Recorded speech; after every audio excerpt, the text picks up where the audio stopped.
So this one is for the ones with ears to hear. And I'm not here to throw anyone under the bus. I'm here to talk about a human phase transition that's occurring right now. And why I compare that to a guitar string tuning.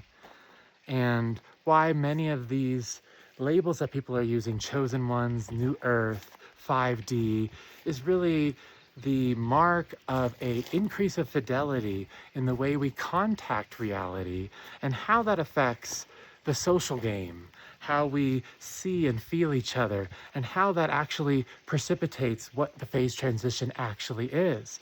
And then, of course, what it meant in my life. My name is Ember, and I'm a trans woman. I've been living alone, unfortunately, since November 2024. And I'm a girl who was never meant to live alone. I've always been sort of a family person. I've always been a relationship person. I was with my ex for 15 years, and we were married. And I lost my marriage consonant with the announcement of my transition. And I lost my entire family.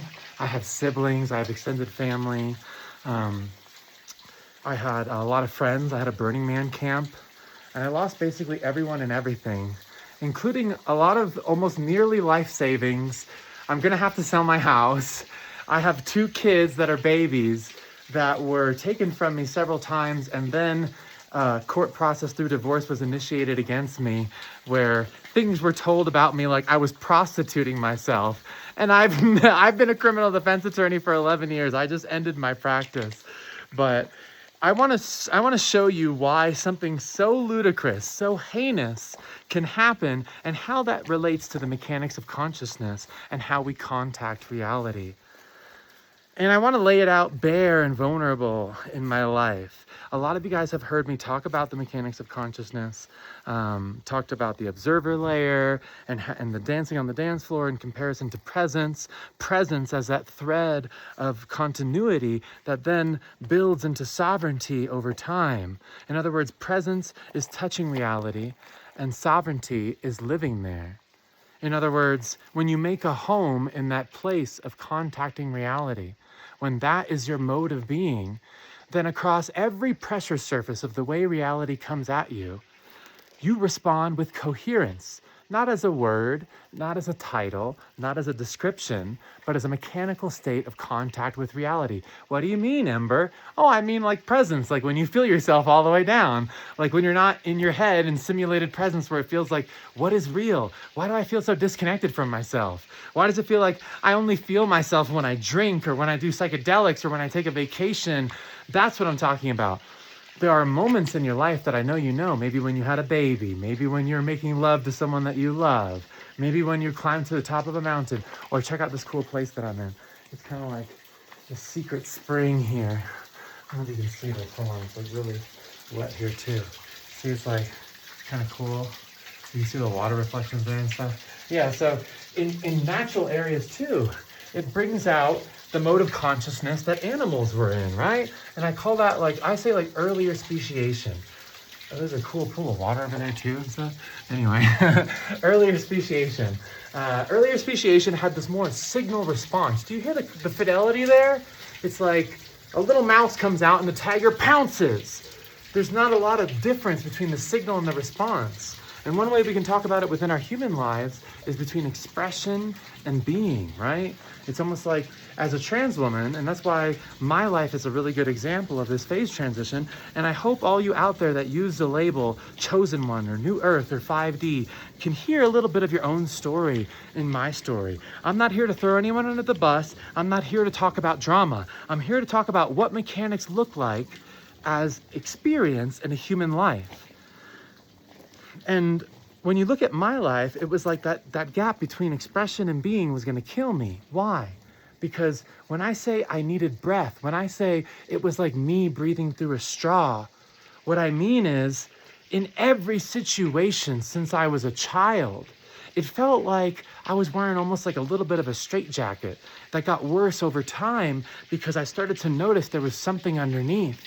kind of like, there's a cave around here too, up here. But there's like, kind of like you're in one of these like caves if you crawled into one of the little scary spaces and you heard a little voice down there, hey, it's little Ember, it's little Ember. And really, what was that for me? It was those moments where I felt myself all the way down, where it's not an idea, it's not an achievement, it's not more money. It's in this experience that we call life, in my conscious experience, in the experiential texture of what is to be alive. I finally contacted reality. Everything else seemed like it had a gray film over it. Like I was a dancer on the dance floor, and it was almost like the first time I was dancing to music all the way down. Like before, the music would be playing, and the straitjacket made me go, and then all of a sudden, I started dancing. For a moment, I'd be dancing, even before transition. I was like, what is this?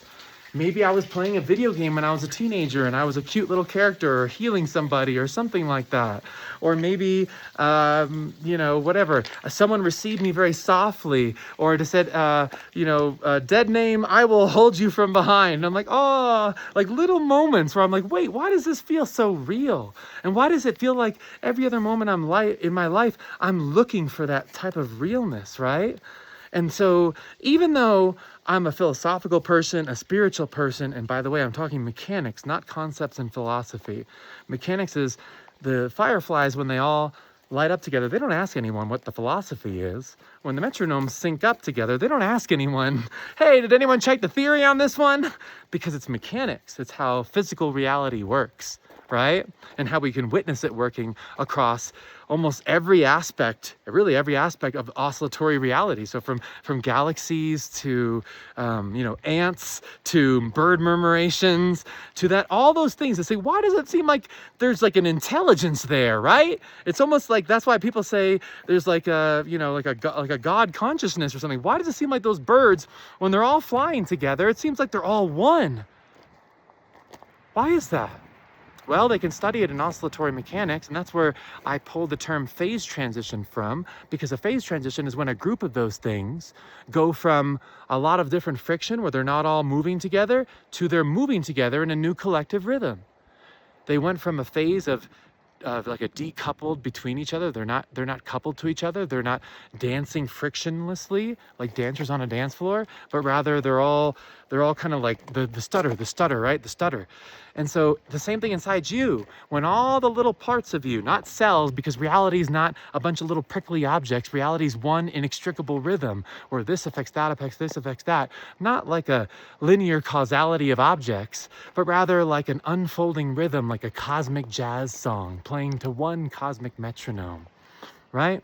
And so imagine a guitar string.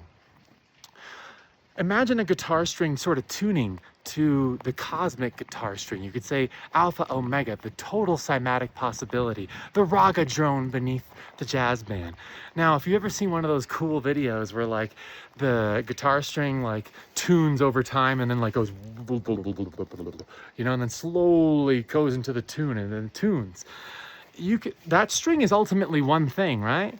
But then you could almost demarcate little nodes on there, and for purposes of language say, oh, look, that's a little node, and that's a little node, and that's a little node, but it's all part of the same string. And some part of the string stops wobbling before other parts of the string. It doesn't mean that part of the string is better. It just means that there's a topological gradient. In other words, there's different parts of the wobble, and some parts start wobbling or stop wobbling before others. And that's just what it takes to have a phase transition. One of the fireflies blinks, and then the other ones start to catch on, and then they're all blinking. That's just how it works. That's what it is. And it's not like that one firefly who started, or the few fireflies who started first, or the chosen ones who started first are better. It's just that they had a higher fidelity to the new phase coming in, and then they said, come this way. Not with traditional language, but with their full waveform, with their full dance. It's not the task of any one of those metronomes or fireflies to say, I must convince you using theories or coercion, because that's the old world. That's the way we used to organize when we were like the birds who couldn't fly together. But do you see what a phase transition is? It's like imagine a bunch of birds who had broken up their shared vibratory field in between each other. In other words, you see them and it looks like you see, I was just watching Matrix Resurrections, right? And you see like the birds, there's like this like bird murmuration that's always shown there, but you know what I'm talking about. The birds are all flying together and it looks like, how do they seem like one mind? And now we're starting to understand how the organization of the cosmos is. It's not separate things, but one rhythm trying to find itself again and again in higher forms of contact. And what is contact but fidelity, right? It's not more ideas. It's not more friction. It's not separation, but separation with the invitation, like I said in the last video, to the deeper reunion. And so that's what I'm pointing to, that the more of us, and again, the chosen one phenomenon, new earth and all that stuff is not about people who are better or have better ideas, or have lit more incense or lit more candles or wear cooler clothes or whatever it is. It's their literal consciousness, their whole being, the thing that is them that we can say and demarcate along that little line of the guitar string and say, oh, that's you. And then we all know, like, you know, you learn in science class, you zoom in on any of this stuff, like there's a bunch of these solid rocks over here in little caves. If you were to, like, I could knock on it right now and it would hurt my hand because it seems solid, but really it's, oh, must have atomic structures underneath that. Well, what's underneath the atomic structures? Rhythm, vibration, frequency, right?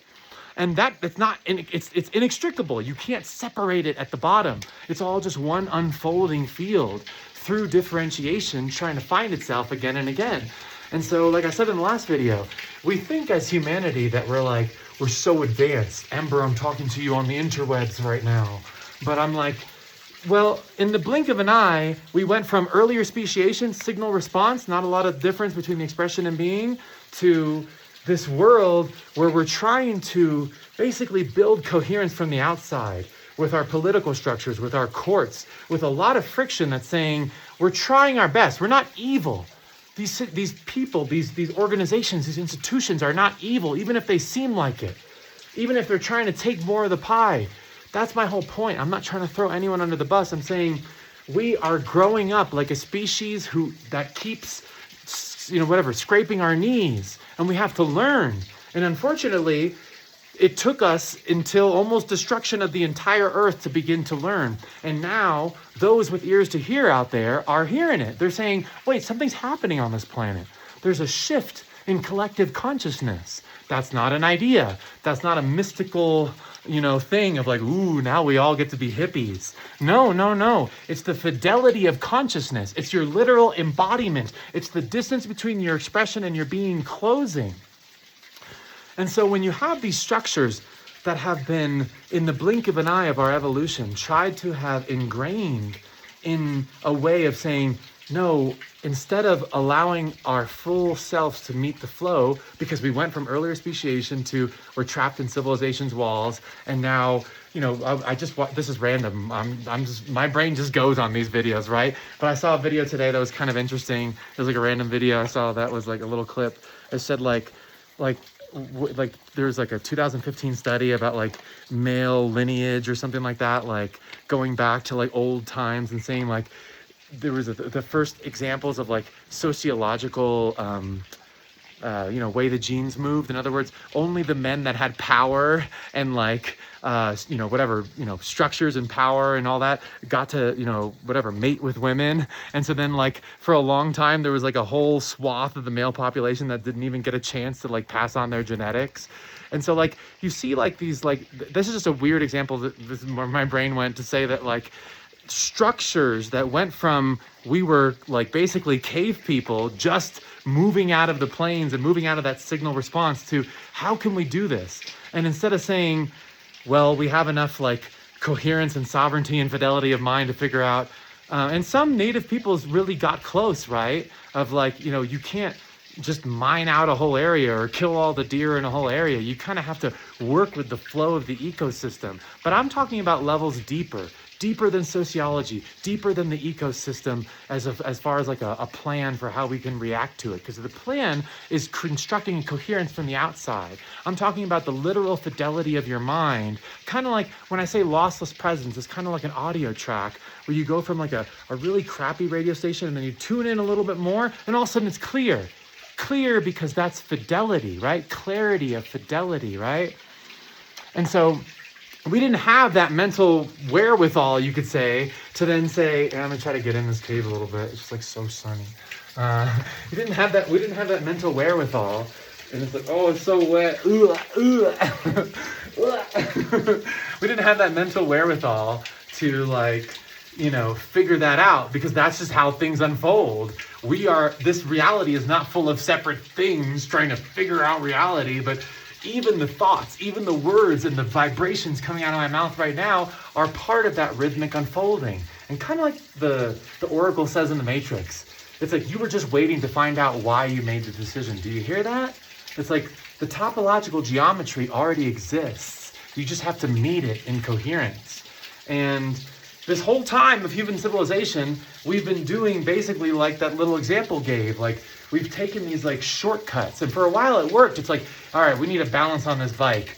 We found ourselves somehow smarter than earlier speciation, but we need to find a way to balance. And we put on training wheels, and the training wheels you can call symbolic recursion.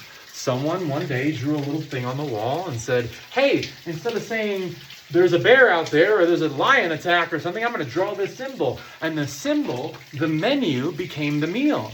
The map became the territory. And the way our brains work, I talked about it like little magnets, but you can talk about like the way our brain is kind of tuned. Whether we are tuned like a really crappy radio station to noise, where it's like we learned to ride the bike with training wheels, and most people stuck there in a way that like, well, I'm not taking those off. I have no idea how to give myself to the flow of reality. That sounds crazy. How could sovereignty not be control of reality? How could your deepest sense of self, action, agency, and identity not be control of reality, but instead be you finally flowing with it? Because that sounds like, Ember, that sounds like I'm just giving away my mind. I thought everything that I thought was me was some sort of purposeful mask of construction of performance. But do you see what that does? Because the training wheels filter our perception through symbolic recursion. And what does that do? It mechanically delays us from reality. So it's almost like the phase dynamics of an oscillatory system. In other words, the vibratory collectivity was trying to reach a higher phase coherence with what reality is, right? As we move through the complexity of the entropy engine of reality, we tried to meet it with like an artificial syntropy of our training wheels, of the symbolic recursion. And what it does, it separates you from yourself, from reality, and you build a whole world based off of that friction, based off of that control. And so then when someone comes up and says, hi, I'm a sovereign consciousness. I'm someone who works off of flow, harmony, and my agency, identity, and actions are coming from a signal of sovereignty, which what I'm saying there is I'm part of the river. I'm part of the flow. Like, I see how this water falls down where it wants to. I don't know if you can see that. There's also a little stream over there. It's really beautiful. But, I think in the last video I showed you like a little waterfall. Like, water will find the way it wants to flow. In the same way, harmony will find harmony. And that's how evolution works. I talked about it in the last video. The tension between the differentiation of each new complexity of reality, like a mycelial branch branching out, versus the invitation to reunion. That invitation is the tension of consciousness. It's bidding us to say, where does it connect? Not in ideas, not in symbol, not in the menu on the wall, but in the fidelity of consciousness. And so bringing it back to my life, I was shocked. Like I've said in other videos, like in November 2023, I went to my family and I said, I wrote out like and this is the thing, and this is why I wanted to say this, because I thought that if I could just be honest, like it sounds dumb to say it this way, but I've always said it this way. It's like if I was an alien playing the game of a human being, I was just holding down the love button. There was just one button I was holding down, and it was the love button. Like that was it. And then why was I told to die to my face by my own family? Why was I told by my parents they should have never had kids? Why was I betrayed so bad that my own siblings said that I was prostituting myself and helped take my children away? And then why did the judge have to get recused? And why did all this stuff have to happen where I haven't seen my kids in almost a year, or more than a year? Like, why did all that happen? And all I'm doing is pressing the love button. And then from my perspective, and I'm just telling you from the bottom of my little honest Ember heart, I was confused. And it felt like reality broke. It felt like I was in a nightmare. It felt like I had put my heart out there in November of 2023. And listen, because remember, I talked about the guitar string. And a lot of you out there who use the label Chosen Ones or New Earth, I heard you talk about number 2023 ever since 2020. And really, it's true. It's been building up since then. 2023 was really hell for me. 2024 nearly killed me. 2025, I was completely on my own. And I've been on my own ever since. Now, every morning that I wake up is sacred because I'm finally me and I'm finally protecting my little Ember heart, and I'm only letting people in who can meet me in the same presence. But what I'm saying is, reality seemed to break for me because I would look into the people who my whole life was built around these people, my entire life. I would have done anything, and that's why it destroyed me so much, because in my life, the tension between wanting to breathe as me or I was going to die and wanting to love my family and not lose my marriage and not be away from my children was going to kill me. That tension of like, how they can't see me, they couldn't love me for me. And every time that I showed more of me, they seemed to not only wish me to die, but I was called Hannibal Lecter. I was called a cockroach. And I saw my own spouse sit by while this happened. And I'm not here to blame anybody. I'm here to say, could you imagine it from my perspective? I'm telling you right now, I was just holding down the love button. I wrote out every vulnerable thing that I could. And I got back, you're a cockroach. You're Hannibal Lecter. You should die. Kill yourself. And I was like, what is happening? What is happening? And what it is like, I almost could look into their eyes and say, I can see the little boy or little girl in there that has never been given the chance to stand on their own. And what is standing but sovereignty? What is standing but those moments of presence that are threaded together in a way that you know who you are, not by your money, not by your title, but by the way you dance this reality all the way down. And so if you're in the previously tuned stage of consciousness, the old earth, you could say, because now we're moving into the new earth, these aren't labels, they're not mystical things. This is the way a human collectivity, as another frequency that's evolving in reality, actually experiences a fidelity of consciousness change. And my life is interesting because you can feel it. My whole life, I had this little Ember saying, I'm little Ember, please meet me. And in each experience, I met her a little bit more, and I met her a little bit more until the difference between expression and being became one. And so it really confused me when I look in my family's eyes and the people that I built my whole life around, and it was like sudden betrayal of like a biblical level. And I said, reality broke. Like, what the heck happened here? Like, why did this happen? And why was it everybody at once? And then you realize, like, a lot of people talk about narcissism and, like, family systems and stuff like that. And damn, I wish I could get in here. It's, like, so sunny. Let's see. It's, like, kind of like... I'm going to walk over here. And really what we're talking about there is symbolic recursion as a tuned portion of consciousness. There we go. Oh, it's still wet here. It's dripping. It's dripping. Symbolic recursion as like a tuned... And look at this out here. Oh. Symbolic recursion as like a form of consciousness that was magnetized or tuned to that delay layer. And the delay layer is not just a delay layer, it's a mechanical delay that, to me, it felt like suffocation. But to me, it's a simulated presence. It's the stutter on the dance floor. It's I can't feel myself all the way down. So instead, I supplant it with maybe more money, maybe more titles, maybe more drinking, maybe more power, because I'm trying to construct coherence from the outside. And if suddenly someone comes to you, even a girl in pigtails, even recently, I was told that I think I was told by my dad, men in dresses will do whatever they can to get out of this. And I was like, is that what you think of me? Like all now. And I began that lunch by saying, I just want to look into your eyes and hear your voice. And that's my problem, to not let people in. One day if they come to my door with an open heart, I'll open my heart. But you hear what I'm saying? Like that's so strange. But now I understand it. And it's not that they're evil cartoon villains. I had to understand it the hard way. And a lot of people out there says, well, now you made me study narcissism. I went deeper, and I'm studying when people are delayed. And I want you to notice this in your life. Who around you is present? Who around you seems like a sovereign being? Not because they're cool, not because they're political, not because, I don't know, whatever other sovereignty weird definition you could point, but because when they touch reality, they're all the way there. Their creativity flows from that deepest wellspring of self, right?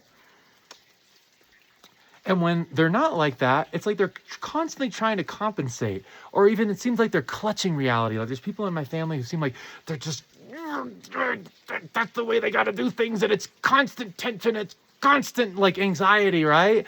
And I wish I could free them from that. And maybe we can, but it's not our job to. Our job is to dance our waveform full down, and I'm going to tell you why. Because when the guitar string is wobbling, right, like it goes from earlier speciation, you can imagine like the guitar string maybe going up like an order of magnitude, right? Earlier speciation kind of had a stability at a lower level of complexity and reality. And then when it got to the higher level of complexity, we had a lot of wobble, because what is the wobble but the stutter on the dance floor? Because we're talking about fidelity of mind, coherence meeting itself, consciousness meeting itself as the invitation to that reunion at higher and higher levels, right? And so when we get to civilization's walls, we start to wobble, really wobble. And it's all this inequality and it's all this suffering. And we're like, why is this a dog-eat-dog world where we're nuclear bombs and genocide and Holocaust? And how did the rest of the world never had anything like this? Like the rest of the natural world, as far as we can see outside of our sci-fi books or something like that, doesn't have that level of disparity. I mean, sometimes things happen like wildfires or hurricanes, but that's part of the process. And that's part of the evolving complexity. But it's not this type of maliciousness that we could call, on some scales, evil in some sense. But I'm not trying to label it as evil. I'm trying to say what all that really is delay on the dance floor. Is a version of consciousness that almost like it's kind of has these blinders on, right? And the blinders are mechanical delay. And mechanical delay comes in the form of trying to construct coherence from the outside. And when that signal is faced with a sovereign signal, it's like almost like an unconscious, break, where they're like, it sort of threatens the structure. You could look at it in a psychological way, but I'm not going to point at that, because I'm pointing to the root cause underneath the rug of reality, right? Underneath what we think as separate forms. It's a fidelity of consciousness issue, and that's what New Earth is. And so when we go back to the guitar string, and civilization's walls, lots of wobble, lots of inequality, lots of terribleness, and then more and more, all of a sudden, one guy a long time ago said, I and the Father are one. Is that a statement of hierarchy and mythology, or is it pointing right to the dance floor? Be here now, pointing right to the dance floor, right? So more and more nodes across time. It wasn't about their ideas. Jesus didn't say that because he had, that's a really good idea. No, because his whole waveform became it. He was dancing all the way down on the dance floor. And when you're on the dance floor, you say, of course, I and the field of reality are one. Sovereignty, presence, coherence, threading into sovereignty. And so what happens when a node or a piece of that string says, I'm coherent, I'm dancing all the way down? You don't have to convince anyone. You don't have to coerce anyone. That's the form of old control. That's the old way to do it. That's why it caused all the wobble. You actually affect the field of reality, and still to this day, even though it's really distorted, people hang Jesus in their houses and stuff like that and go to church every Sunday, even though they're really twisting it up, a lot of them, to say, you're supposed to, affirm him as some sort of identity on paper rather than what he was pointing to as like a change of consciousness, the fidelity of the field of reality, right? And so when you hold what I call hold tone, which is just being coherent, being sovereign, you're actually affecting the rest of the string, because remember, this reality is inextricable. And the problem is when you're an early node, when you're an early part of that string, let's imagine the string goes, and that kind of hurts because there's a lot of tension, there's a lot of waves. And then if you are brave enough, if you are coherent enough, or you're like me and I was going to die, I didn't make a choice in this. You know, like I followed the track that wasn't going to make me more successful or pretty or sexually attractive or whatever it is, even though thank you for those who see me. I went from a tall attorney that had a family and was around my children every day to someone who was being accused of being like the worst person ever by everyone around me at once in a way that befuddled me to the deepest layer. And I did it because I want to see clearly, feel clearly, and love clearly, or else it was going to kill me. I'm not going to die before loving and being loved as me all the way down. That's not a fluffy statement. That's a mechanical statement. That's my entire waveform is meeting reality. And when it's shared, that's the beginning of a phase transition. That's how a phase transition happens. And so when we talk about like 2023 and 2024, the reason that a lot of us share those positions is because it's one string that's connected, right? And when it starts to stop wobbling, many of us in our what I call topological gradient, or the way that we are set up, for me, is being trans. For someone else, it might be a race thing, it might be a family thing, whatever it is, adversity that sort of forced you to make the leap into presence more often, the leap into sovereignty more often. You actually start to affect the rest of the string. And when all of us started to do our dance all the way down, even without knowing each other, even without talking to each other consciously about it, the string started to wobble a little less. And guess what? Those with ears to hear out there can hear. Many of us are coming to presence. Maybe you're calling it 5D or New Earth or whatever it is, but it's fidelity of contact with reality.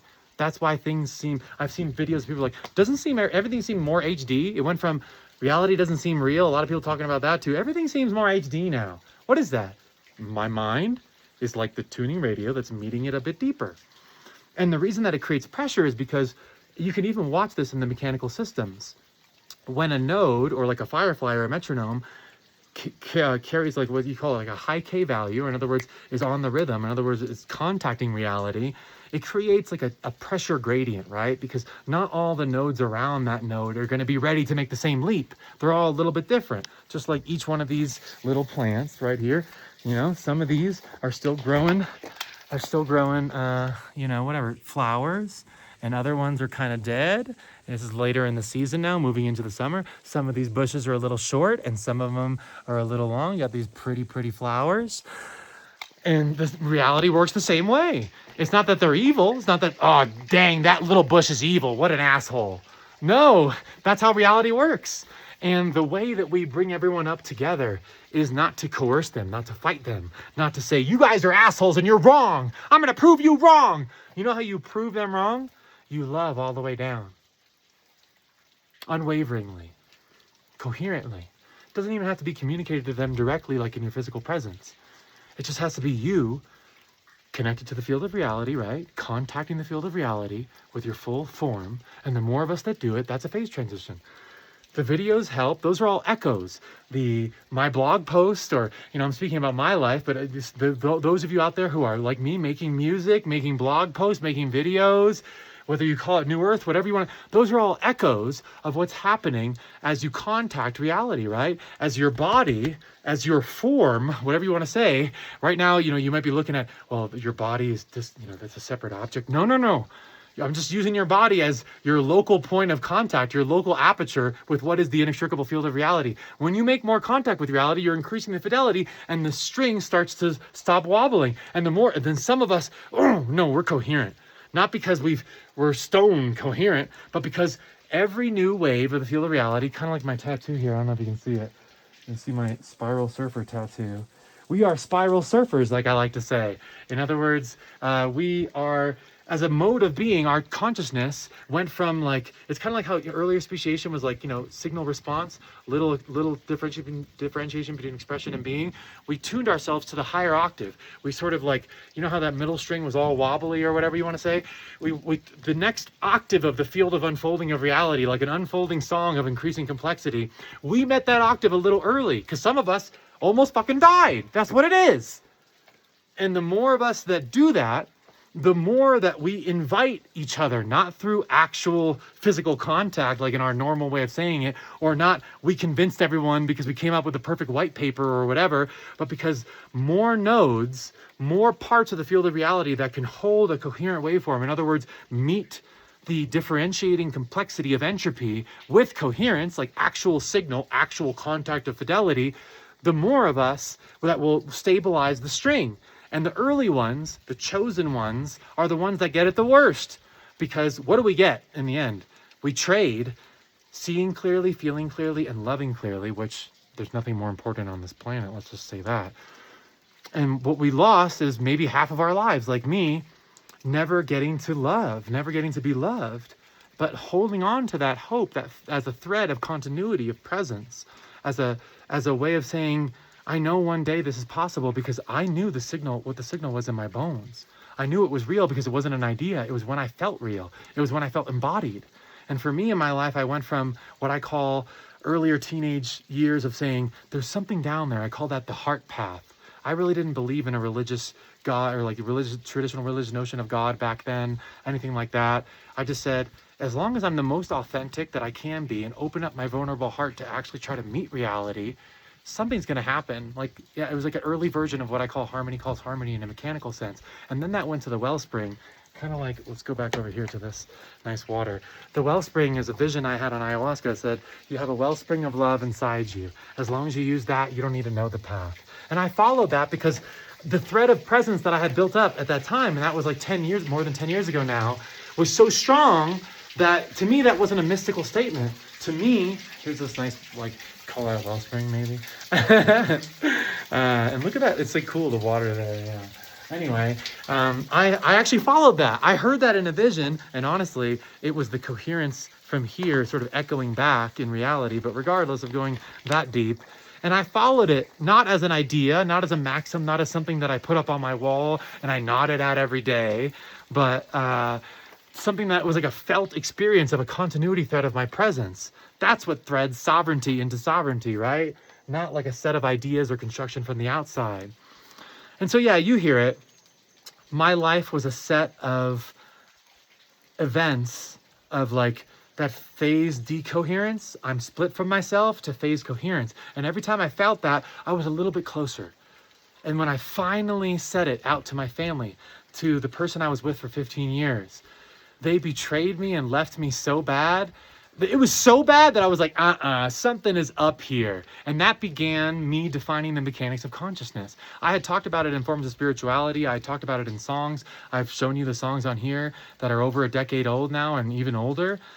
But those songs talked about it in more mythical, spiritual ways, in psychedelic ways. I didn't have the language, but now I have the mechanical language. And you can see it in natural systems. Look at Kuramoto synchrony. But it's not about the model. It's about the fidelity of consciousness meeting reality.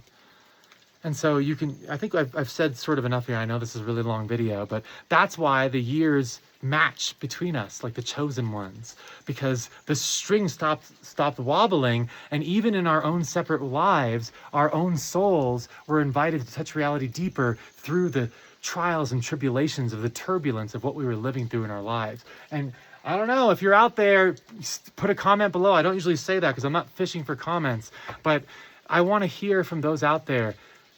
Maybe you use different words, but do you feel that same way, that there was a little part of you calling out, I still know what love is.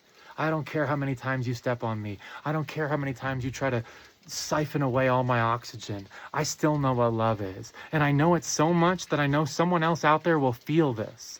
And I said it so many times that I stood up against everything said against me, losing everyone, losing basically my life savings, having to sell my house, not being able to see my kids because my entire family made up like lies against me.